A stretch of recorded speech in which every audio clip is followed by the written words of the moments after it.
Have you ever felt like you're the only one trying to live for God in a world that doesn't care? Like your faith makes you stand out too much. That nobody cares. Ikaw na lang ang nabibigatan ka dahil ramdam mo yung bigat ng mundo. Hi, this is Marisol Templo, and in today's vlog, we'll talk about how you can be a light in a dark world, not by being perfect, but by simply living for Jesus where you are. Okay? So we will talk about paano maging ilaw sa nagdidilim na mundo. Ang galing, ano? Kasi, honestly, the world today is like, masasabi mong it's ending na. But okay, what does it mean to be a light? Paano ba maging ilaw sa liwanag? What does light represent? Light represents hope, guidance, truth, and God's presence. That's light. And we must be a light in this darkened world. You know, the world is full of confusion, negativity, and sin. Our role as Christians is to shine, not hide. So yung mga nagtatago dyan ng mga Christians, nahihiya, shine! Matthew 5:14, verses 14 and 16, you are the light of the world. Let your light shine before others that they may see your good deeds and glorify your Father in heaven.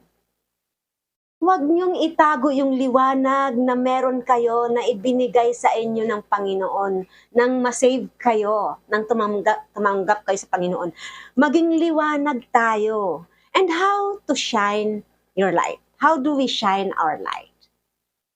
Of course, we must live with integrity. People are watching. Let your life reflect Christ. Let people see that Christ is in you, in us. Use your words to encourage, not tear down. Encourage people. Love intentionally. Show kindness to those who don't deserve it. Even dun sa mga nagbabash sa inyo, kaaway nyo, naiingit sa inyo, show kindness. Serve others. How? Even small acts of service shine bright. You know, stay connected to God. That's the most. Your light dims without the source. Our source of light is God, and we need Him. And tell that to people. Philippians 2:15, so that you may become blameless and pure children of God, without fault in a warped and crooked generation. Then you will shine among them like stars in the sky. So that's why we Christians are we are commanded and we are expected to shine our lights. When it feels hard to shine, what do we do? It's really tough. It's tough to shine when they're in hard times, you know. It's tough when you're misunderstood. Yung hindi ka nauunawaan, mocked or alone. Minamak ka, diniinsulto ka, di ba? Or nag-iisa ka. But light is most powerful in darkness. Di ba? Ang ilaw, ang light, na-appreciate sa dilim. Even when you don't see it, your faith can inspire others silently. Kaya ko po ito ginagawa, not because I'm perfect, but because this is my calling. This is my ministry to encourage, to share the word of God, to inspire and motivate. Hindi magsring, hindi mahiya, hindi matakot. Be bold Christians. Encouragement and challenge. How do we encourage and challenge? How do I encourage and challenge me and you? You don't have to be loud to shine. Just be faithful. Your life can't be someone's reason to believe. Yes.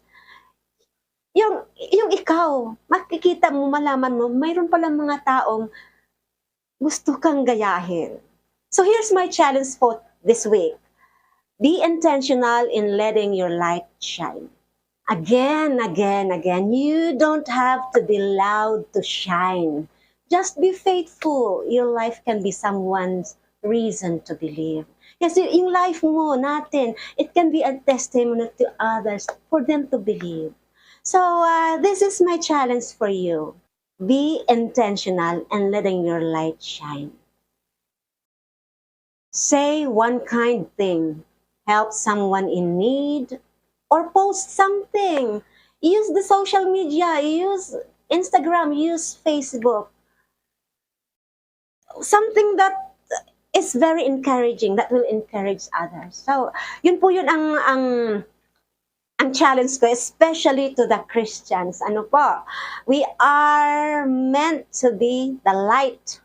At hindi tayo dapat weakling na nahihiya, na nag-aalala kung anong sasabihin ng mga tao, hindi kayang ipaglaban ang faith kasi nakikisama sa mundo at nahihiyang iitsapwera ng mga kaibigan at pamilya. Hindi po ganon yon. When we become Christians, we must be bold. We must be courageous. We must be intentional in letting our light shine.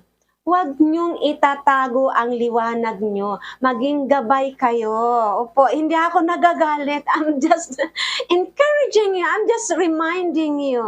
Nagpapaalala lang po ako sa mga Christians dyan, believers, na maraming nagsisink in, sink down kasi nahihiya, hindi kayang ipaglaban ang sarili kasi natatakot sila sa mga kaibigan nilang mabash, itsapwera.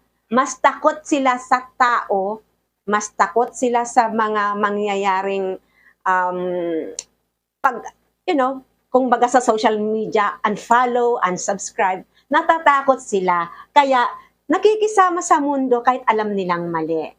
Ano po, you Christians, I am challenging you to be the light of this world. You don't need to be perfect. No one is perfect. We are not perfect. Not anyone. Everybody sins.